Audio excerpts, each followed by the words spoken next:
Miren, si hay un arma de fuego que casi todo el mundo reconoce al instante, esa es la Uzi. Su silueta es inconfundible.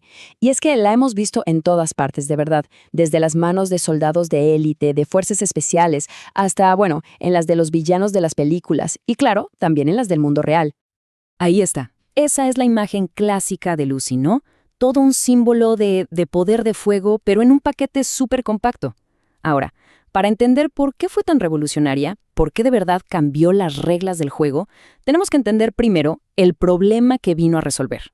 Así que para de verdad captar la genialidad que hay detrás de este diseño, vamos a hacer un viaje en el tiempo. Nos vamos a ir para atrás, hasta principios del siglo XX, a un tipo de campo de batalla que literalmente pedía a gritos una nueva clase de arma. Bueno, vamos a meterlos de lleno en esto. El problema del combate a corta distancia. Y es que miren, las trincheras de la Primera Guerra Mundial dejaron algo muy claro. Había un hueco enorme, una brecha crítica en la capacidad de fuego que tenía la infantería. Imagínense la situación. El problema era la guerra de trincheras. Pasillos estrechos, puro lodo, espacios súper confinados. ¿Y qué herramienta tenían los soldados? Pues rifles de cerrojo larguísimos como el Mauser. Eran armas enormes, sí, claro, muy potentes y precisas a distancia, pero en el caos de asaltar una trinchera, eran una pesadilla. Lentos, difíciles de manejar, cada segundo que tomaba recargar accionando el cerrojo, era un segundo en el que, básicamente, la vida estaba en juego. Y aquí es donde aparece la primera solución de verdad, el subfusil. Este que vemos, el MP-18 alemán, fue básicamente el pionero. La idea era simple pero genial. Usar munición de pistola, que tiene menos potencia, para poder disparar en modo automático de forma controlable. ¿El resultado? Una lluvia de balas devastadora a corta distancia. El concepto ya estaba ahí, ¿saben? Se habían sentado las bases para todo lo que vendría después.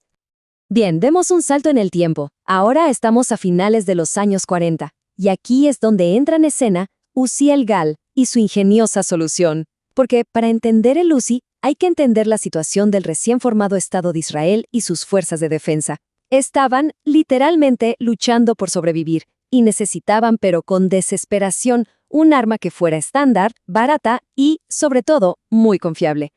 Y es que su arsenal era un verdadero revoltijo, una colección heterogénea, como se dice. Tenían de todo, armas británicas como los Stens, MP-40 alemanes, rifles Mauser, lo que hubieran podido conseguir. Imagínense el caos logístico que era eso. Diferentes balas, diferentes repuestos, entrenar a la gente, una pesadilla. Así que la necesidad era clarísima. Necesitaban un solo subfusil, uno que fuera barato de fabricar, fácil de usar y muy eficaz. Y aquí es donde la historia se pone muy interesante, porque Uzi el Gal, el diseñador, fue muy listo. No intentó inventar la rueda. En lugar de eso, se fijó en lo que ya funcionaba y encontró una inspiración clave en este subfusil, el CZ-25 checo. Porque esta arma tenía dos características que eran de verdad revolucionarias, y estas dos ideas lo iban a cambiar todo. La primera idea es pura genialidad de ingeniería, el cerrojo telescópico. A ver, para que se entienda fácil, en un arma normal, el cerrojo está todo detrás del cañón. Aquí no. Aquí, buena parte del cerrojo como que abraza o envuelve la parte de atrás del cañón. ¿Y esto qué consigue? Pues algo increíble. Permite que el cerrojo sea pesado, y eso es bueno para controlar el retroceso, pero en un arma muchísimo más corta. Es la clave para hacerla tan compacta. Y la segunda innovación es sentido común aplicado al combate. Es el principio de mano encuentra mano. ¿En qué consiste? Muy fácil. El cargador va dentro de la empuñadura, como en una pistola normal. Y esto, que parece una tontería, es fundamental. Piénsenlo. En plena oscuridad, con los nervios a flor de piel, bajo fuego, no hay que andar buscando a tientas dónde meter el cargador. No, la mano con el cargador nuevo va instintivamente a buscar la mano que sujeta el arma.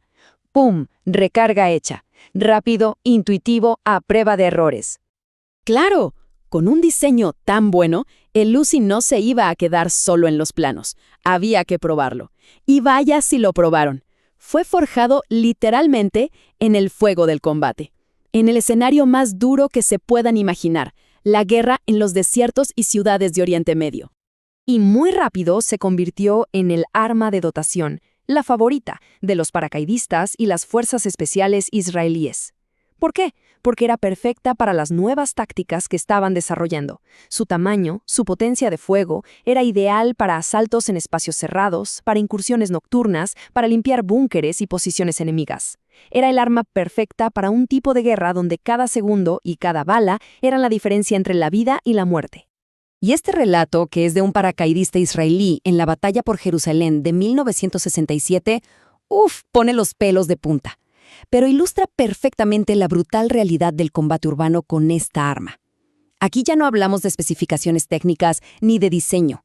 Esta es la cruda realidad de lo que esta herramienta significaba en las manos de un soldado, en medio del laberinto de una ciudad en plena guerra. Pero ojo, esa misma guerra del 67 también sacó a relucir las limitaciones del Uzi. Porque, en distancias cortas, limpiando edificios, era el rey absoluto. No había discusión. El problema venía en campo abierto.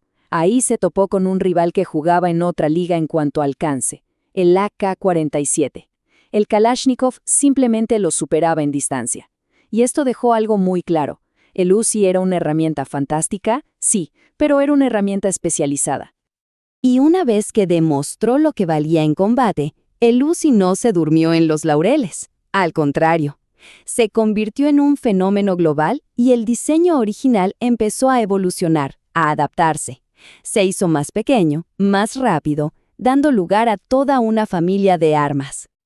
Y esta tabla lo resume a la perfección. Fíjense en los números. Comparen el Uzi estándar con el Mini y el Micro. Cada vez más corto, cada vez más ligero. Y miren la cadencia de fuego. Se dispara. Pasa de 600 disparos por minuto a más de 1000. Estas nuevas versiones, el Mini y el Micro Uzi, ya no eran para el soldado de infantería.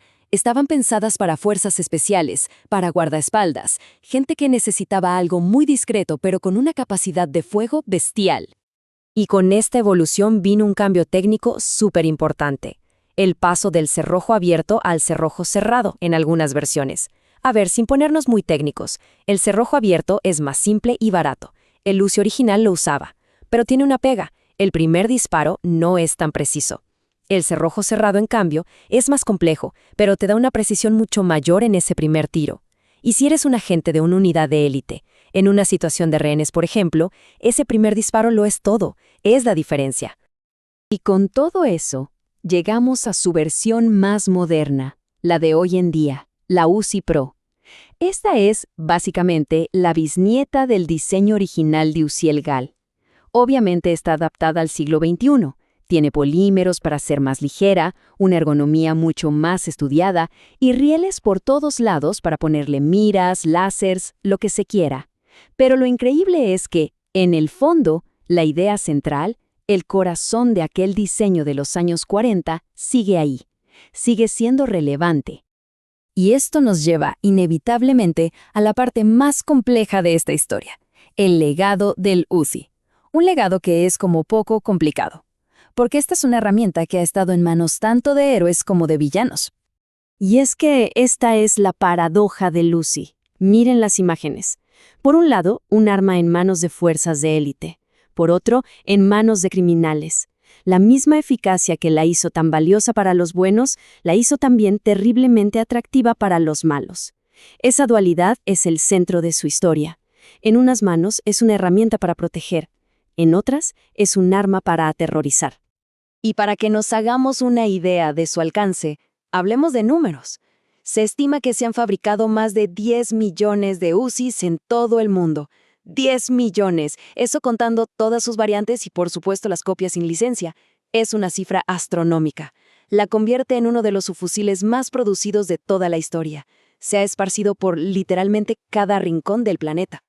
Y su huella es verdaderamente global. La lista de usuarios es impresionante y aterradora a la vez. La tuvo el Servicio Secreto de Estados Unidos para proteger al presidente hasta los 90. La usaron las fuerzas antiterroristas holandesas o los comandos peruanos en el famoso rescate de rehenes en Lima. Se ha fabricado bajo licencia en un montón de países, pero al mismo tiempo se convirtió en el arma favorita de los cárteles de la droga y de las pandillas. De nuevo, esa reputación de doble filo. Así que, al final, nos quedamos con esta pregunta. El Uzi es, en esencia, una herramienta. Simple, ingeniosa, increíblemente fiable para el combate a corta distancia. Pero, ¿en manos de quién queda su verdadero legado? Nació de una necesidad, como una solución brillante a un problema mortal, pero, como pasa con todas las herramientas poderosas, su legado no lo define quien la inventó, sino todos y cada uno de los que la han usado. Tanto para bien como para mal.